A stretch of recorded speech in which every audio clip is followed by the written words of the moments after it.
Hi, I'm Claudia De Brito. Today we're going on a road trip with the teams from Boca, the Botanist Gin and Little Red Door to discover exactly what can be grown here in the desert. We're going to speak to some local producers who can hopefully inspire us to create some new cocktails and dishes.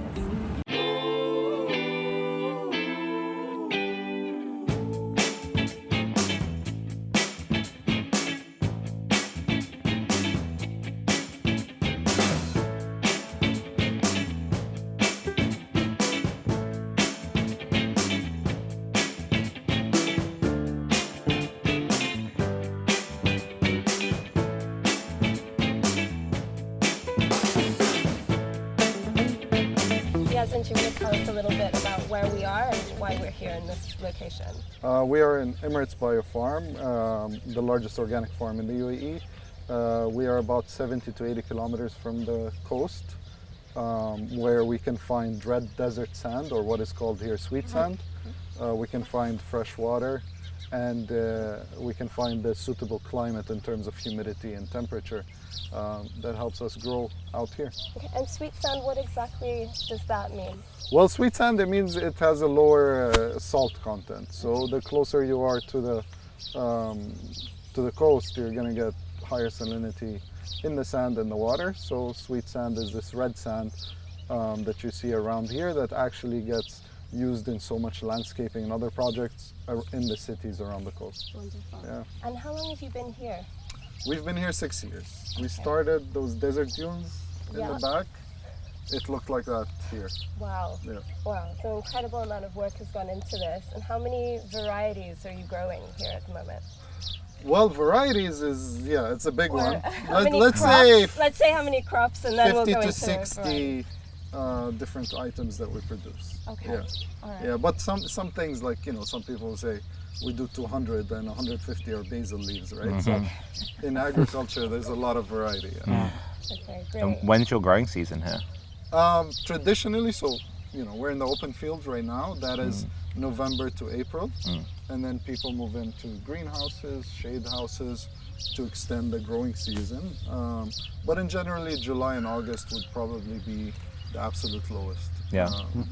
We're still in June harvesting outside. In July, we clean up and we try to solarize the ground. So that's covering the ground, allowing the heat to kill the weeds and the pests. And then we start in August. We plant in August so we can start harvesting in November, October. In Dubai, you don't really think, or a lot of people don't really think of Dubai as somewhere where you can be growing a lot of local produce. What would you say to that? Are there still challenges? Is it getting better?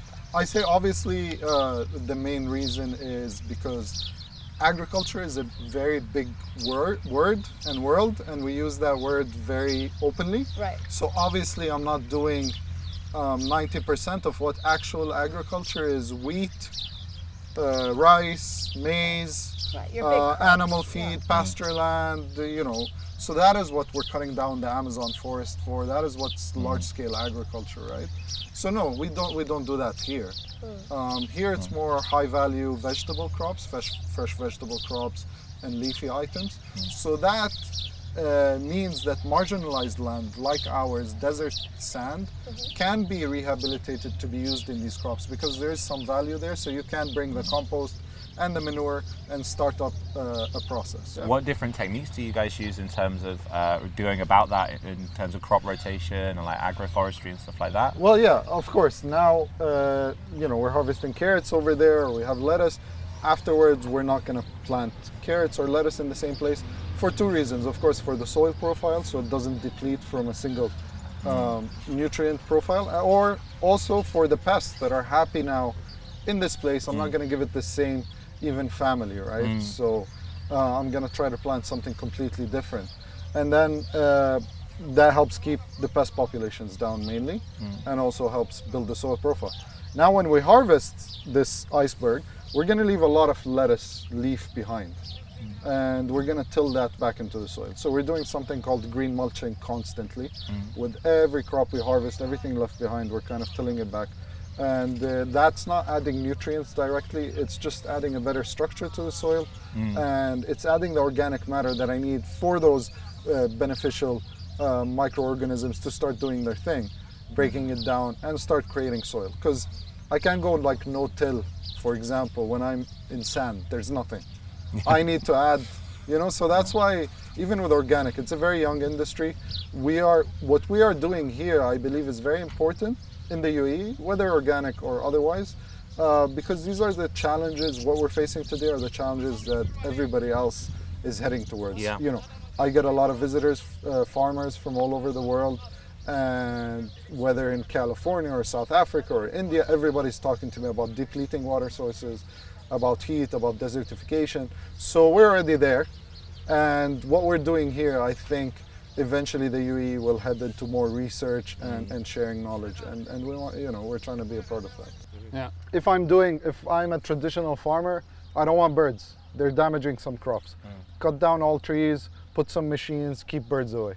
Then you have worms and caterpillars, because you let off all the birds. Then you start spraying for the worms and the caterpillars. You kill the ladybugs. Then you have aphids and so on. Yeah. So with organic, we're just trying to It's a go back balance, to right? a more balanced ecosystem where, we're walking around. You guys are seeing insects everywhere. You're seeing weeds everywhere, but production happens despite. So, that is kind of what we're trying to do. These wild chickens in France are, they're priced like crazy. In Africa, they're just wild chickens. Everybody eats them. Yeah. So the branding and the creating that we need to do that here. Right, yeah. We need to do it. You guys need to create a trend that does with camel milk or oysters. Dibba Bay oysters. Yeah. Oysters here are very sustainable. They naturally grow. Yeah, we chased some. Yeah. Once we take a foothold, this is what I want. That the chefs and the farmers, we start creating our own trend, our own protected, our own name. Whether you create a dessert out of camel milk and give a name to it and make it go viral or whatever it is, and others copy it on their menus. Just like now, we talk about sustainability, but suddenly the whole world wants to eat avocados. That's nonsense. I need to eat what I have. You need to. If we have one menu around the world, that's a problem. Avocado acai, everybody suddenly woke up, almond milk, great. But look at the destruction of the countries that grow that single crop in one place. So we need to look at what do we want to do when it comes to these trends? Yeah. And we work together, farmers, chefs, business owners, to promote it, create that trend, protect it. And that's how we become sustainable, because then we're pushing our food. I'm using water already. I have water ponds. If I stick tilapia in them, I didn't need more water. I just increased the efficiency of my water, because now I'm producing tilapia and I'm producing vegetables. And tilapia is hardy. It doesn't care if I cooled it or it's hot or it's salty or it's not. It survives well. Sea bass, salmon, and it's a primary feeder, so I can grow the food it needs. Meanwhile, sea bass, salmon, you need to feed it ocean cod fish. You need to cool the water. It's energy intensive, antibiotics. So if I can grow, that's why tilapia is cheap, because it's easy, right? So if we can do it here, but we can premiumize it, I make it organic, you make it pretty. We push tilapia. Everything comes around, We yeah. push tilapia, right? Absolutely. That's what we need to be doing. And that's why Dibba Bay oysters is very important. It's very important. I love it, because even organic chickens, I need to import organic feed. Yeah, okay, it's an organic farm, so it's doing what I'm doing, which is great, but I'm importing it. If I want to bring sheep here to reduce my waste, I'm looking at it. They still need a lot of feed that I don't have. Yeah. No. Nobody's putting down forest for lettuce. No. This is my argument with the high-tech guys. High-tech, no problem. But stop saying you're the future of agriculture. 'Cause, unless you're talking about wheat and corn and actual food and sugar because of sugarcane and beans, agriculture, real agriculture. And there's fruit trees and there's root crops and starches, potatoes. All of that doesn't grow in the high-tech. No. So if you're just going to do garnishing, we need to have an alternative plan for Or the be future. honest about it, right? No, that's fine. Say we save water year-round, high quality, less pesticide use, great, all of that, excellent. Just stay away from me, because they're going like, oh, better than organic and this.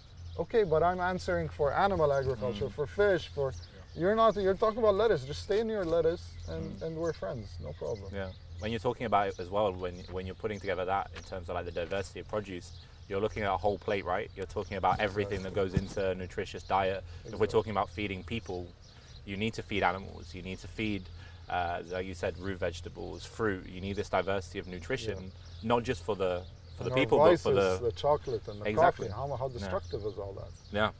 We hear about it. But like you said about avocado as well, we have the same thing in drinks. You know, we have in Paris, millions, I think 65 million tourists come in, a lot of them from America, and they come in, they go, okay, what's your best tequila? I'm like, you guys are just flown from California. Why the hell are you asking for tequila? You're in France. Yeah. Talk about brandy, talk about Calvados, talk about wine, for God's sake. Like, you know, you come in, they want tequila. So, I mean, the only good thing with that is the margarita has Cointreau in. But apart from that, you've got tequila and lime. I'm like, yeah. But yeah, you more than half of that drink, and 75% of it is from limes, probably grown in Mexico, tequila from Mexico, and you're talking about products that aren't in any way valorized. Look at the reason why people are moving towards mezcals and protected products that have more heritage, because tequila, when it first came out, was really known for that. You know, it was seen as this link to like ancient farming and products, and now it's a commercial entity that produces agave as quick as possible, and it doesn't valorize the tradition or the agriculture of Mexico in any way. As soon as you make it a large-scale commercial product, the original land can't produce it anymore, then you get everybody trying to come in and create a huge, you know, just for the economics of it. Yeah. But that's why, that's why we need to eat and consume kind of more from local and push that. And because when you start consuming locally as well, you become much more aware of like changing products, right? You understand, okay, squashes are available now. Yeah. In 2 months they're not. Yeah. You understand why, you understand the value, and it forces you to have more diversity in your diet, which is better for you as a person. We need pumpkins for Halloween. I'm like, I have a different season. Hi, how are you? I'm good. Thank you so much for having us. Thank you for coming out all this way. Yes, where are we exactly? So we're in Moorkap. It's like a little village, I guess, but officially part of Dubai, but very close to the LA border. So you're just in Dubai still. Okay, perfect. And what exactly do you grow here? So we specialize in microgreens and edible flowers, or like specialty leaves. So anything that can sort of just add that little extra sparkle to the plate, or a drink, of course. Yeah. Of course. And we're here with Amar from Boca, and you're talking about plates, and of course you've been working together for quite a while now. Quite some time now, yeah. How did that relationship come about? Yeah, so we were just reminiscing about it. And it actually, Matthijs, or Chef Matt of Boca, is also Dutch.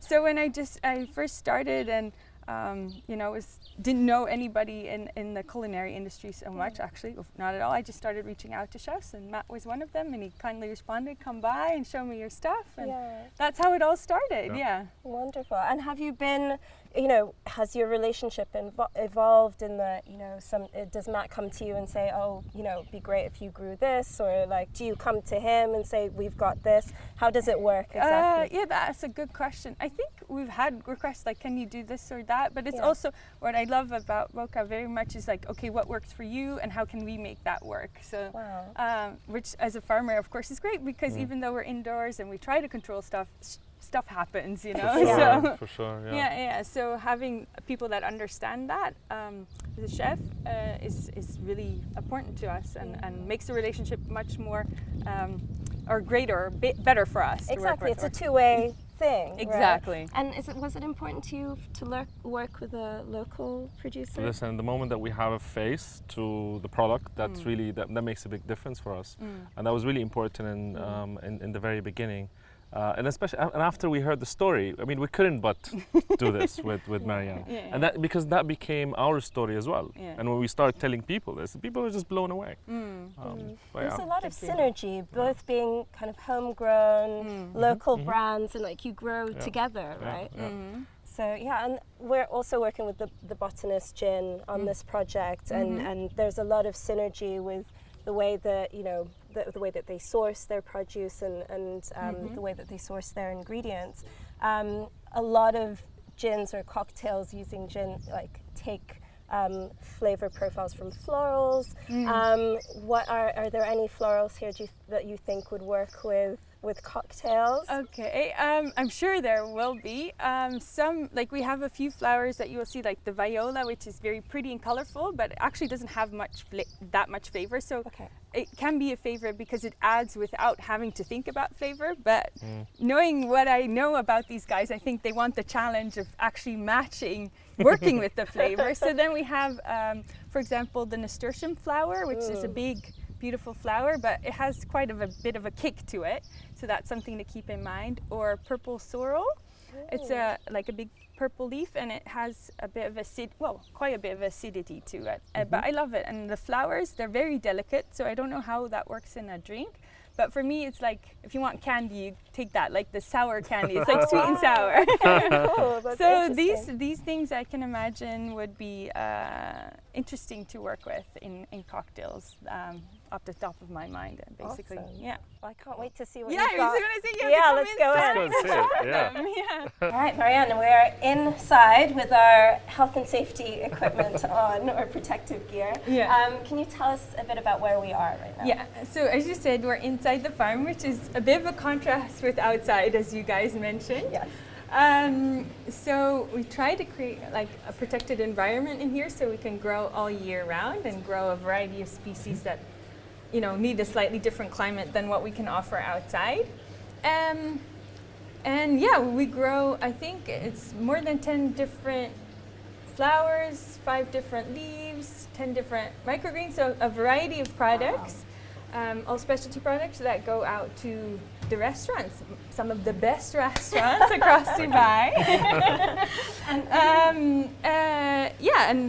So if you could take us on maybe a little mini tour. Yeah, of what we're sure. seeing. Okay, so you remember I was talking. Is that not handy? That's fine. Okay, That's okay. fine. Remember I was talking about the purple sorrel for the drinks. Yeah. We're at some purple sorrel right now, so I thought maybe you want to taste. That would be amazing. Yeah. Okay. So this is one of our popular products, actually. Okay, wonderful. Okay, so what should we be tasting here? It's sort of notes of like tartness or acidity, but a little bit of sweet. But try the leaves first, and then I'll give you the flowers, and you can see the similarities and contrasts within those flavors.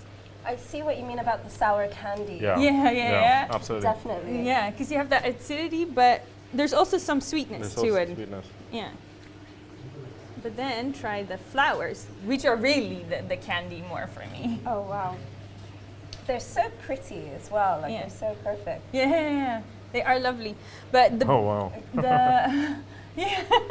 the challenge, of course, Yeah, with the absolutely. flowers is how delicate they are. Right. So, which is, I guess, is also the nice thing of being close to our restaurants, because basically, before you guys came, everything is harvested fresh every morning, packaged, goes right into the car, and gets delivered to the restaurants a couple of hours later. Okay. So, yeah, I think especially for something like flowers, it is an added value for us being so close. Absolutely. Basically. Absolutely.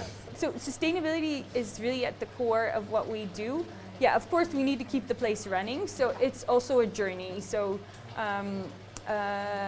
sometimes like there's things like we use quite a bit of energy, right, with our lamps, and we'd like to source that, like put up solar panels or or if we can't put it here because there's some restrictions, find another place. Or these are things we're working on. In Europe, and again, we mentioned the Botanist Gin, where a lot of what they do is foraged, and they work with local foragers, and a lot of their ingredients are wild, right? So do you see that happening here eventually, where you can start growing outside and maybe make foraging kind of a more I guess acceptable thing that happens here, or a common thing? I think there's some people who do it. I think it's also within restrictions of what is allowed to us by DM, etc., and what we can a guarantee, but I think there's definitely so much hidden potential here in the country. And like, people think it's a desert, there's nothing there, but there's so much there, and there's lots of interesting things there,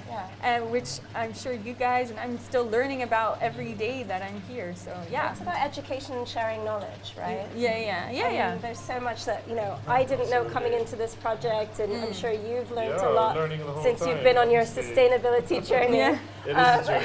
It is a journey. Yeah, that keeps going. Well, thank you so much for showing us your beautiful nasturtiums. Thank you. So like, what else, other than obviously working hydroponically and aquaponically, like what else do you guys do in terms of your goals in terms of sustainability and other practices like around this? So again, there's a long wish list of things we would like to do. So, and it is very much a process. We start with, okay, can we improve this a little bit, and that. So yeah, growing aquaponically and hydroponically is a lot about water conservation, but also in terms of like the packaging we use, that's something that's in progress. Like for example, the microgreens we used to do in trays that we would bring to the chefs, and they would use it and give it back to us, and we clean it. So. Which worked great with some chefs, like Boca, but then others, they'd get lost and it was a huge cost to us. So we didn't want to just revert back to normal plastic. So we found like a supplier in Italy that makes punnets in just the right size that are made from plant plastic, pile. So it's made from plants basically, and it's strong enough to last us for while we grow the microgreens and disperse them. But if you throw them in the compost, they will compost in a couple of months. So and then the material we grow it in, for example, is hemp. So that's also compostable. So basically the whole thing, you could just, whatever's left, you could throw it in the compost, and we're not adding to the extra trash belt basically.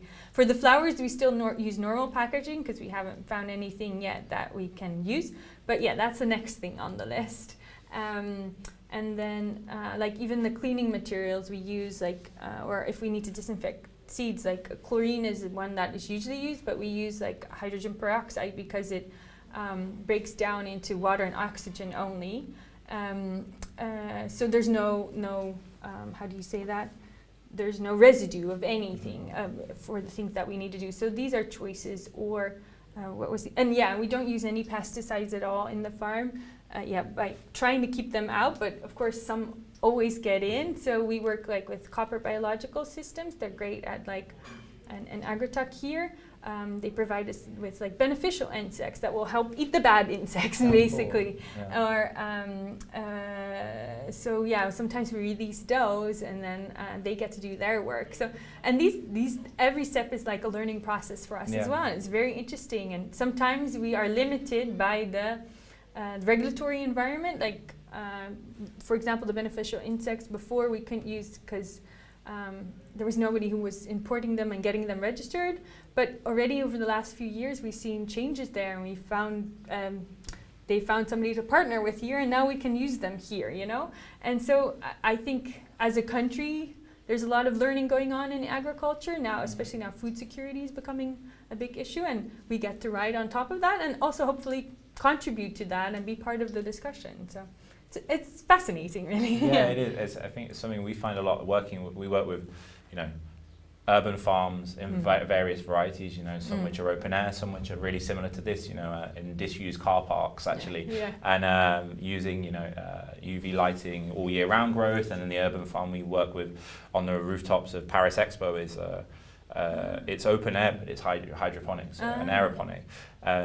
But you know, like you were mentioning, you know, about the infrastructure for even just the right punnets, you know, like you want to make more sustainable choices, and then sometimes the industry you work in doesn't really allow you. We have the exact same thing, for example, like the urban, a lot of the farms we work with, they are only ever really used to working locally, and so there's no logistical setup for them to deliver to Paris at convenient times. You know, there's the urban farm we work with in Paris, they'd only ever supplied for their own restaurant, which was on site, and so they had no facilities to store cold. You know, there was no waiting area for the produce, and so we had to, you know, agree initially to work with them, and we solve the problem. And now this year they've actually found a means to actually start distributing more. And like you said, it's a learning process on both sides. And there's a interesting when you work directly and you don't go through wholesalers who often wholesalers and those middlemen, they'll make that decision for both sides, right? They'll be the person who says it's simpler for us to make more money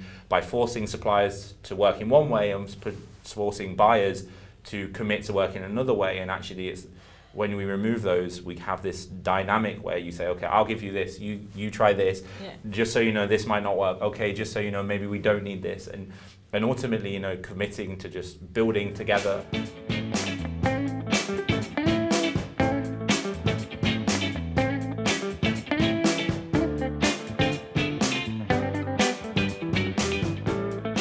We're here with Jan from Pure Harvest. Thank you very much for having us. Could you tell me a bit about what you do here? Now we're here in the first farm of Pure Harvest. Here is where the story all started in 2018. This greenhouse was built to prove to a lot of people in the world that you can produce year-round in the desert with quality and taste.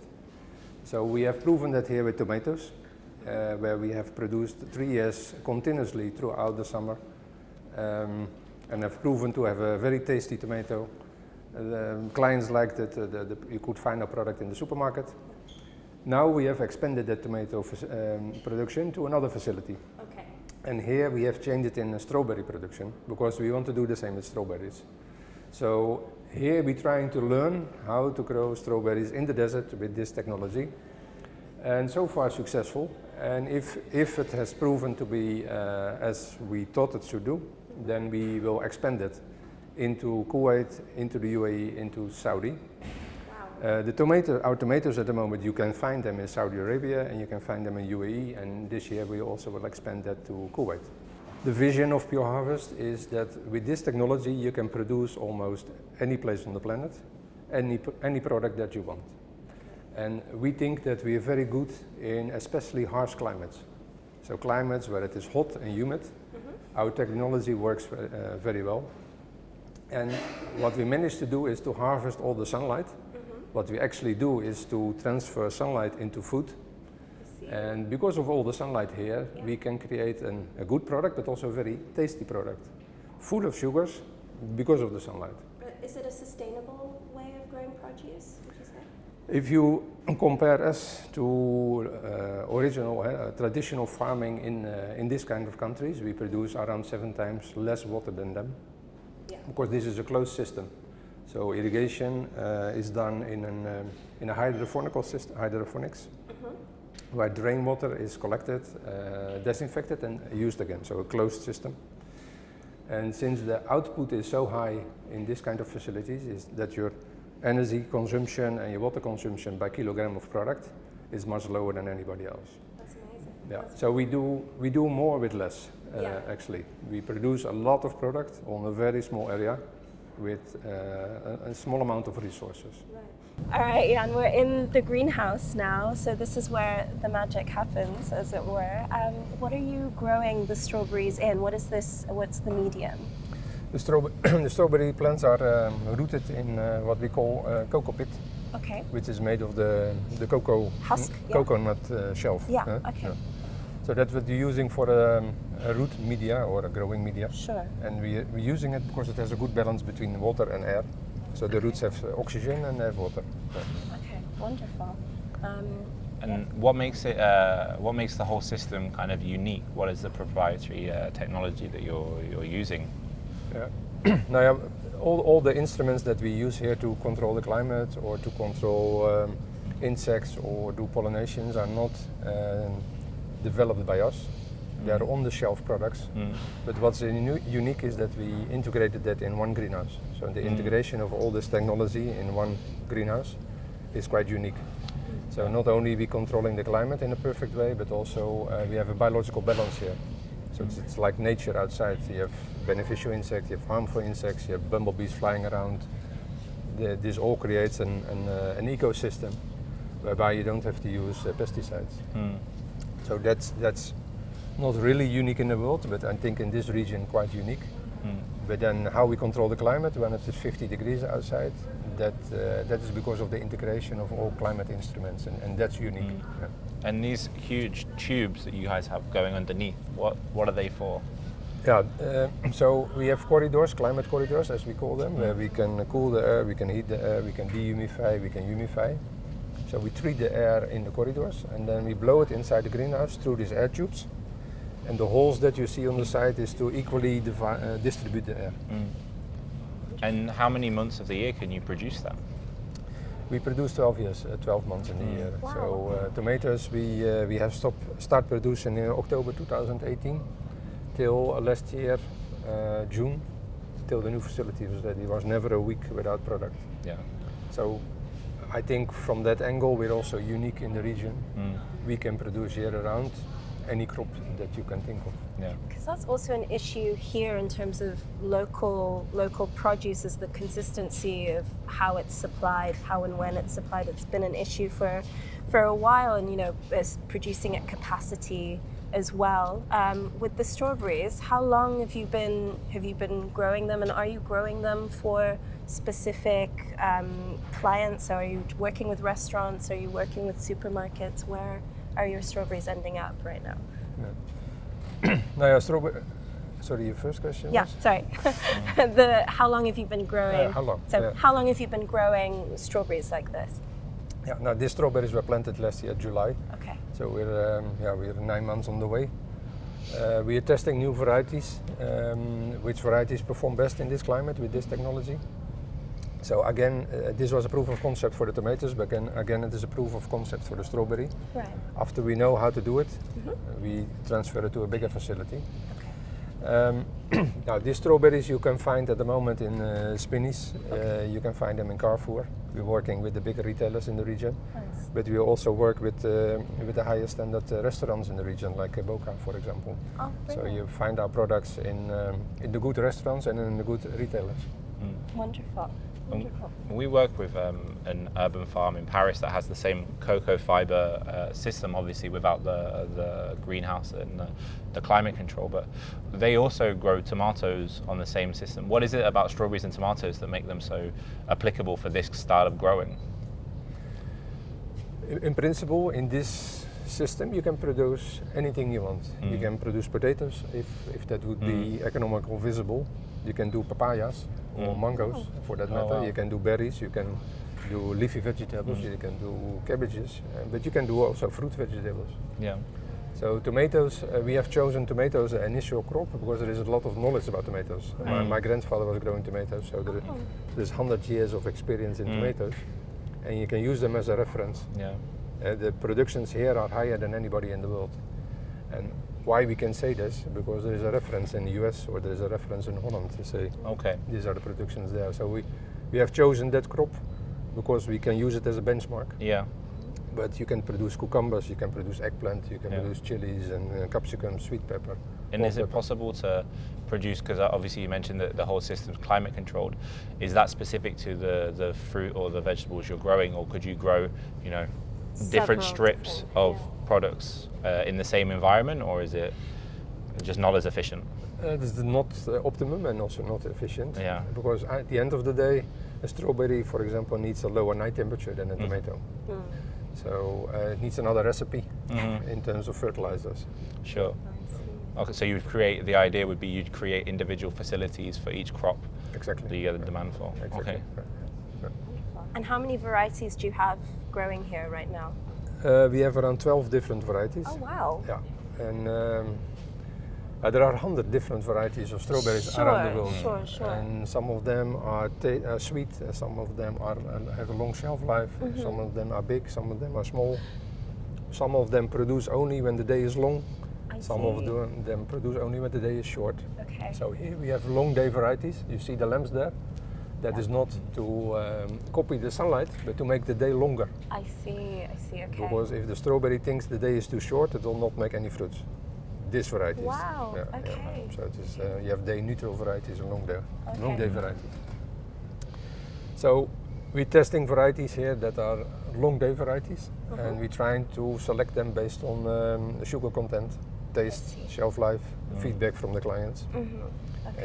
and then we're going to expand this variety. If you need any volunteers, just let me know.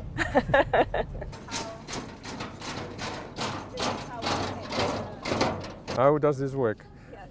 Actually, during harvesting of strawberry, we look at the color, of course. The color should be red, and I think this is a red one. These are the beneficial insects, by the way. Oh. We hang them in bags, and then they crawl out. They crawl out? Yeah. They come in little bags like that? Yeah. Yeah, we're using different beneficial insects, and they have all their own pecking. Some fly, and some crawl. Yeah. Harvesting of strawberries is of course based on color, and if you harvest a strawberry you should not touch the fruit. So you pick it on the stem, and then you put it carefully in the box, like this.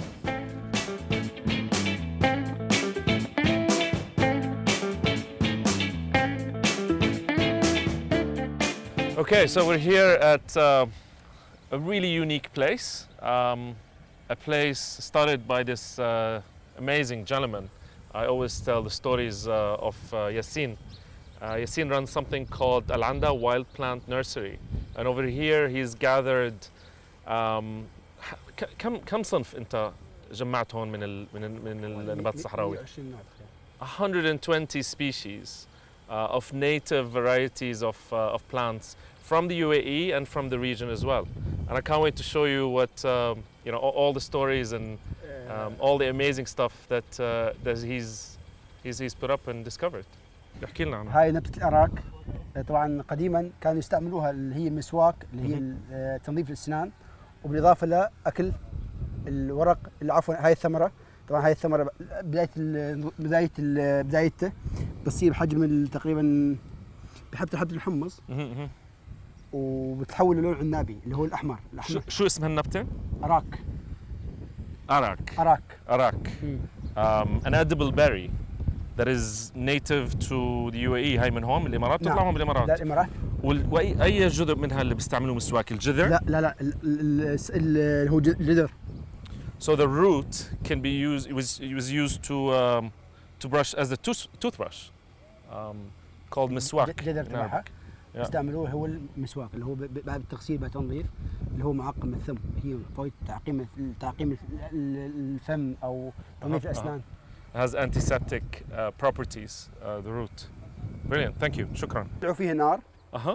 وبيحطوها تحت الجمل أو الغنم أو كذا، وبيخلوا الدخان تبعها هو يجي على جرح الحيوان. The smoke. So they would burn the leaves underneath a wounded animal, and I assume the smoke would be the antiseptic, has these proper healing properties. الدخان هو اللي الدخان هو نفس مش اللي. This is a species called al-arta, and this is actually something that we featured in Boca in our garden. The leaves are edible, so they would chop them in salads. صح؟ كانوا يحطوها بالسلطة. لا مش بالسلطة، هاي كانوا يحطوها بنفس الصالونة. يحطوها بالسلطة السلاف. بالصالونة كيف؟ كانوا يطبخوها زمان، يطبخوها نفس يسوي سبانخ. عرفت طبعا. يحطوها بالصالونة نفس وشو بتعمل؟ كم تعطيها ملوحة؟ Slightly salty. What Yassin is saying is that actually used to go in stews. So we chop it off in a stew.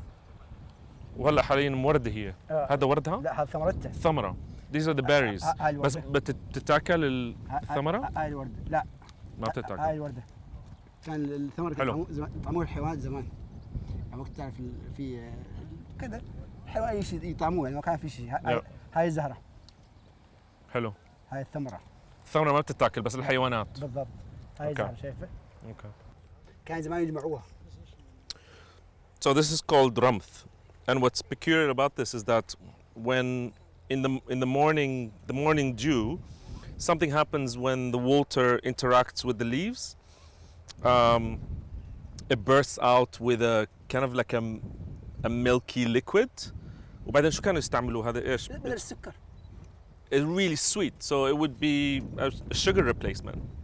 نفس الوقت إضافة تثبت الأرض، يعني تحطها بالهواء تثبت الأرض كمان. أنت مرة أخذت منها وجربت أنت مرة؟ أخذت من هاي. قلت لي جربت معك. بس فكرنا إنه هاي سيدف. لا قلت لك هاي الرنج تجرب. حتى اللي معك جربها اللي معك الشاب اللي معك. بيقول لك أوكي جود. تذكر؟ وهزي. تذكر؟ أتذكر صح؟ Okay. There's a bit of history here, like almost like an 80-year-old story. There's a lot of migration that used to happen between people who lived in this part of the world and places in the East Mediterranean, so what is now Syria and Jordan and Lebanon. بالضبط. So this is what Yassine does as well, is that he doesn't only forage for native species from the UAE, but he tries to bring in stuff from his home country, Syria. So this is a something that grows after the rain, and it's a leafy plant that has high protein content. شو اسمها؟ هاي بسموها باللهجة العامية المقرة. مقرة. Okay. أو الزلفة بتاكل مش كريهة. مش إنه إحنا بالعادة إحنا بناكلها هناك. Yeah, like a mild rocket leaf. Yeah, so Yassine was telling us about this particular plant. In local dialect, it's called habi. حبي أو بقل. أو بقل or بقل. And the only edible part are these pods that give away these seeds that used to be a coffee alternative. So they would roast it and brew it for a drink. وكيف طعمه زي القهوة؟ عمرك جربت؟ لا. He's never tried it. جربت أنت شوف جرب يوقف يقول عندك قهوة في قهوة عندك كافي جرب صح؟ طب بركي اكتشفنا شيء. لا نسأل نحن الشياب هنا احنا كنا نستعمله بدل القهوة. صلبة النبتة كثير ما بتتاكل. كان صوت تحميص. اللي بتاكلها أنت بتاكلها هي وخضراء يعني تعرف نوع. وهي خضراء. أيوة خضراء بتكون أطرى. Can't bite it. We need to roast it. هي خضراء ممكن تكون واحد يعرف طعمتها، اما انت صلب جدا. صعب. صلبه صراحه صلبه. يعني هيك ممكن واحد ياكلها بالطريقه هاي. So here's the green part. مقبوله كانت. شو حاسس؟ مقبوله. مقبوله طعمتها. مش كريه. It's a small pea. لا مقبوله مش انه. Give it a go. مش. Oh. صح؟ Taste is very subtle. Very interesting to see what happens the moment you roast it. Okay, so these are the dry ones. These are dry. So Yeah. they just look like It's a little hard peas. bite. The dry one is a hard bite. Oh no, this one we can bite. مش بكريهه مقبوله. Yeah. Yeah, it doesn't really taste of anything when No. it's When roasted. okay. So is he going to show us? وهاي الورق تبعها بتاكل؟ لا هاي علاجيه ورق فيها بس ما عنديش تفاصيل فيها. يعني زي الشاي بتنعمل؟ لا هاي بسووها كمان كانوا يستعملوها بعض الناس يوم يكون عندك مشكله بالعظم يحطوها كمادات. So it's only of medicinal value, and they would use it as so بطبخوها؟ لا يعني مثلا كيف بسخنوها وبعدين يحطوها؟ يدقوها يدقون طبخ بحطوها على مكان ألم. So would make a paste out of it, and then they would put it on a wound or مش على الجرح. لا مو على الجرح. مش على الجرح. على الجرح لا. No, on a wound. لا على العظم مكان الألم الخارجي مش على الجرح لا. Joint pains. نظام نعم بالضبط. Nice. مش على الجرح لا. لا. ما فيك تحط على الجرح أصلا أي هيك. As like a patch. صح. Very cool. Okay. So are the majority of his clients restaurants or? نظام كمادة. He doesn't sell to us. مين معظم زباينك؟ مين اللي بياخذ من عندك الشتل؟ بعض المواطنين اللوكل أو بعض الشركات. بياخذوها عشان ايش؟ عشان يستعملوها للطبخ ولا لا؟ لا كزينة لهم. No one take. اللي بيعرف all of his clients, none of them take from him for any use in cooking restaurants. at all. Okay. What do they Nothing. take them for? So it's just mostly يعني ممكن يجي ياخذ عندك الأرطة كأكل. decorative. بعض That's الناس السداف بعد يطبخون اللي بيعرفها. It's very rare that Yeah. someone that really knows the history of some of these things would pick it up and cook with it. So how did this relationship start? How did it come about? Yeah, that's a really interesting part. The Jamil Art Center started this. They have a garden. They call it the Artist Garden. So they commissioned 2 artists to gather native species from all over the UAE and put it all in one place. Right. So there's an assistant curator there, her name is Nadine. She's the one who worked on the project. So it involved a lot of research. She met and interviewed Emirati families from all over the country, trying to understand what people used to consume in the past. And her path led her to Yassin. And he's the one who supplied most of the native species in the garden. And she connected with Yassin. And we came here, we started exploring all of these amazing varieties. So that's how we know each other. And then you started incorporating So we plants. found 4 interesting species that we use in our dishes. We'll see them a little bit later, I think. And because we could only source it from Yassin, we had to plant it outside the restaurant. You can't find any of this stuff commercially. We tried before meeting Yassin. I actually went on road trips across the whole country, meeting different people running nurseries, but no one's planting any of this stuff. There was actually an engineer in the Dubai municipality who's responsible for all the road decoration and planting. And he was working on a project to try to change the old school mentality of planting just flowers that are not native to this country with stuff that is native. I think Abu Dhabi is doing a lot of stuff. Do you think with what you're doing that you can bring these then into the limelight to maybe have more restaurants or doing more stuff with these kind of... That was the idea. So our direction has always been looking at local supplies and stuff that is grown here, and we wanted to take it a step further and try to understand what used to grow here in the past, what is really native to the country, and try to introduce that so that we can start having stuff that is our own. So we're hoping that more people will get on board, because we need a lot more experimentation. So we've figured out a couple of ways right now: infusing oils, pickling, because it's very hard to cook with most of these species. You'll have to alter their flavor somehow, and then you'll have to preserve it because you can't find it commercially. So whatever you have is what you get from here. Probably most of the farmers don't know how to grow it. Yeah, that's a very important point. These are native species, so they know how to grow in an arid state. They know how to grow with minimum water or with water with high salinity. So they're not requiring a lot of intervention. طبعا ما صح بيعطيهم ميه بصير لحالها صح لحالها. تعطيك انتاجها لحالها، يعني ان كان اعلاف، ان كان ورود، ان كان حتى الاكل لهم الارض وكذا، خلاص مجرد اجت الارض خلاص انتهت. And this goes beyond just the part that is for human consumption. Remember, there's a lot of animal feed. There's a lot of these plants are used for animal feed.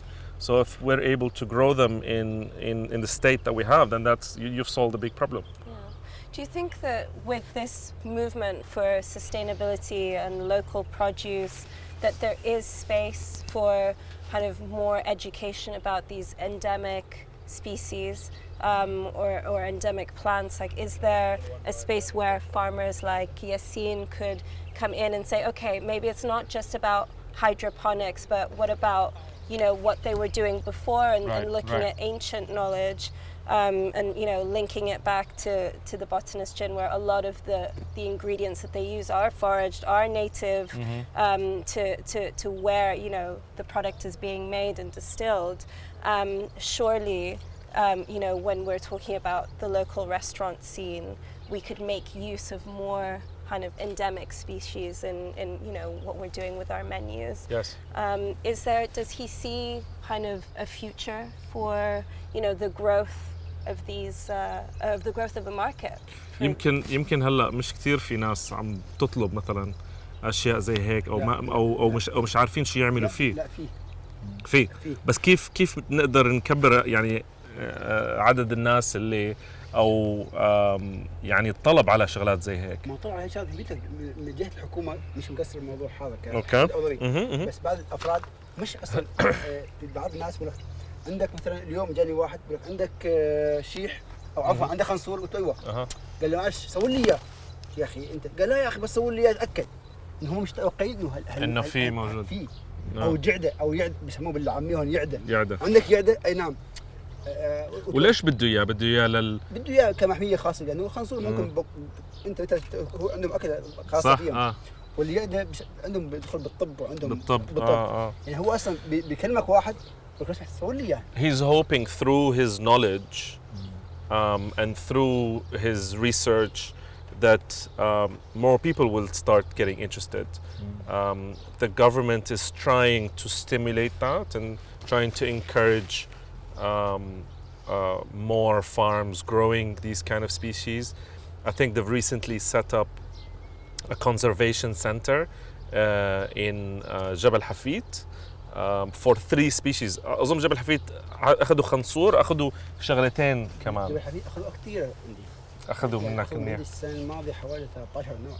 13 types are growing that conservation center. الحديقة البرية أو المحمية. بالضبط هاي اللي بحكي عنها. أخذوا عندي حوالي 13 نوع. Amazing. ياسين، هذا السيداف شو كانوا يستعملوه زمان؟ كانوا يستعملوه مع السلطات اللي هي بدل الليمون يستعملوه بالسلطات. حتى في برنامج بالتلفزيون ابو ظبي كان فتره برمضان عرض عليه على موضوع السداف، على شجره السداف. That's really interesting, Alex. This is something we kept talking about. So because of scarcity, and because this particular plant has this acidity, has this kind of lemony flavor, this used to be the alternative to lemons, and would be used in any dish that would require a bit of acidity.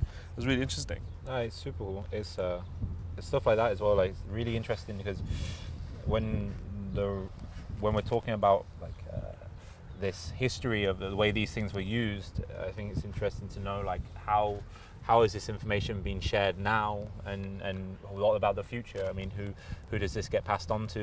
The guys, like how many people are working here, and how are they sharing that? ياسين، انت يعني لمين انت بتنقل هاي المعلومات؟ يعني مين عم بياخذها منك؟ كيف ممكن ناس اكثر تعرف عن هذا الموضوع؟ ممكن عن طريق البرامج، عن طريق الحكومات نفسها، حكومات الامارات او حكومات الامارات. ممكن تعطون توجيه للاطفال مش الكبار، اللي خلاص انه الجيل اللي هو بين ال 15 وال 25 هذول هم اللي راح يزرعوا، هم اللي راح يعملوا. اما الكبير بالسن خلاص يقول لك يعني هالمعلومه بعرفها انا. انا ممكن حتى اعطيك اياها مباشره، مثلا يا انا بعمري 50 سنه يا ياسين والله في نبتي كذا كذا، ما راح تكون هالكلام. بس يعني نكون مثل حكومه ابو ظبي هسه يوم سوت بحديقه النبات البريه عاملين شرح انه هذا السداف كان زمان ياخذ من عندنا كذا، كان في هاي بالحاله هاي هسه بلشوا بالخطوات هاي. يعني صراحه الخطوات هاي الله يرحمه شيخ زايد بلش فيه من الستينات تقريبا، وعنده طلع ناس مكتشفين لكل الشركات المحليه بالامارات. هاي الخطه الله يرحمه جانا توجهنا يا ربي، قالوا بدي اشوف شو عندي نباتات بالامارات. صح. اعطى ناس خبراء برموا الامارات كامله من اقصى الشمال لاقصى الجنوب، اللي هي من السلع للفجيره، كل نبته شو هي. Yassin believes in obviously these awareness campaigns. Some of it has already started with the government, mainly targeting the younger generation. Now, he says the older generation, some of them know this, but it requires different eyes, different perspective. There are a couple of botanical gardens in Abu Dhabi that is talking about these things and displaying them. He believes that this is the way forward, and this was the direction of the founding fathers of the UAE, and that needs to continue.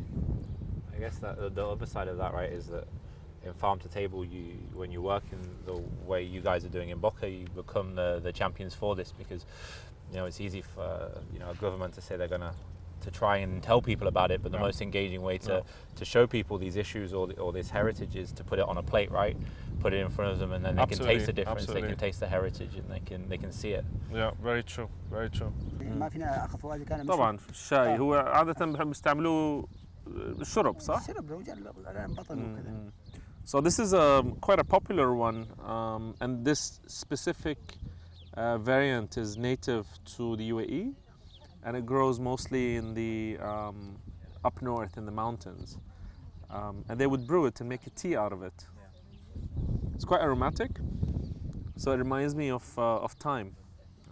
Has this balmy kind of smell. ياسين، الخنصور بيطلع بالمناطق الشمالية هون بالإمارات؟ بالضبط، بالجبال. نبات محلي بتحول لونه من الأخضر للأحمر وقت الزهرة أو وقت الثمر، وبرجع لونه الأخضر القديم. برجع الأخضر. يعني بعد سبحان الله بعد شهر 4 برجع لونه الأخضر. اللي هو اللي شفته أنت الفترة الماضية، مجد الماضية أنت. شفته صح. Really interesting. So a native species that grows in the mountain areas in the north, in the Northern Emirates. It starts off with this green color, this bright green, and it turns purplish, and that's when it starts bursting flowers. This beautiful purple-looking flower. Origina, you've seen هاي زهرة this one. وهاي And funny enough, that it turns green afterwards, after it buds. This is an edible species that people used to consume in the past. They would cook it in a stew, so they would slow cook it, and because it's extremely bitter, slow cooking it mellows down that bitterness. We experimented with this in the restaurant, and we also discovered that making a pickle out of it, so pickling it, also mellows down that bitterness. It was really interesting. شكراً.